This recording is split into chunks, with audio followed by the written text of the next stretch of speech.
গত ২৬শে ডিসেম্বর বিজেপির সর্বভারতীয় সভাপতি জেপি নাড্ডা এবং কেন্দ্রীয় স্বরাষ্ট্রমন্ত্রী অমিত শাহ যখন কলকাতায় তার ঠিক আগে ফেসবুক লাইভ করে সমাজ মাধ্যমে দলের বিরুদ্ধে একের পর এক মন্তব্য করেছিলেন অনুপম হাজরা। তারপরেই বিজেপির কেন্দ্রীয় সম্পাদকের পদ খোয়ান। রবিবার আবার ২ দিনের সফরে বাংলায় আসছেন কেন্দ্রীয় স্বরাষ্ট্রমন্ত্রী শাহ।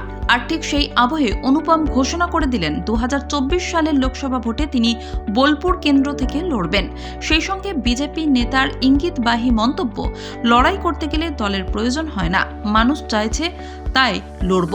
তিনি তৃণমূলের ফিরবেন কিনা এ নিয়ে জল্পনার মধ্যে কাজল শেখেরও সুনাম করতে শোনা যায় অনুপমকে।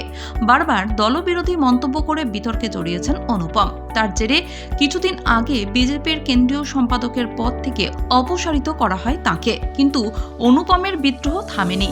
নতুন বছরের সমাজ মাধ্যমে তিনি লিখেছিলেন, অন্যের বাড়িতে চোর দেখলে গলা ফাটিয়ে জোরে চিৎকার করুন, যাতে লোকজন ধারণাও করতে না পারে যে আপনার নিজের বাড়ি চোরের আশ্রয়স্থল।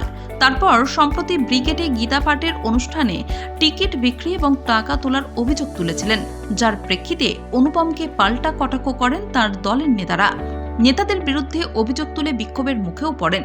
তবে অনুপম আছেন অনুপমই। শুক্রবার বোলপুরের সাংবাদিক বৈঠকে তিনি অভিযোগ করেন, সমস্ত চোর একসঙ্গে আমার বিরুদ্ধে বলেছে। বিজেপির জেলা সভাপতিদের অপদার্থ বলে কটাক্ষ করেন অনুপম। এদিন তিনি বলেন, এভাবেই রসে বসে চলুক ওরা, যেদিন যাবে একেবারেই যাবে। অনুপম জানিয়েছেন, লোকসভা ভোটের আগে বোলপুরে তিনি বেশি করে সক্রিয় হবেন, কিন্তু তার দল কি তাকে টিকিট দেবে? অনুপমের জবাব, লড়াইয়ের জন্য দলের দরকার হয় নাকি, ইচ্ছে হলেই দাঁড়াবো। গণতান্ত্রিক দেশ, আমার ইচ্ছে আমি ভোটে লড়ব। বিজেপি নেতার সংযোজন, আমার দলের প্রতীকে দাঁড়ালে ভালো কথা, তবে এমনিতে গণতান্ত্রিক দেশে যে কেউ ভোটে লড়তে পারে, মানুষ চাইলেই হলো।